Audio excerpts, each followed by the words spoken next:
বন্ধুরা, আমাদের SS Sarvajanik blogs চ্যানেলের তরফ থেকে সবাইকেই নমস্কার জানাই। তো আমি তোমাদের জন্য আবারও আরেকটা নতুন ভিডিও নিয়ে চলে এসেছি।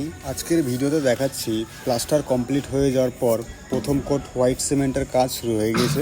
প্রথম কোট হোয়াইট সিমেন্টের কাজ আমরা শেষ করে ফেলেছি। এবার আমরা প্রথম কোট ওয়াল পুট্টির কাজ শুরু করব। এবারে যতটা দরকার আমাদের ততটা আমরা পুট্টি নিয়ে নেব, তারপর সেটাকে ভালো করে মিক্স করে নেব। যতক্ষণ না সেটা সঠিকভাবে মিক্স হচ্ছে ততক্ষণ মিক্স করেই যাব।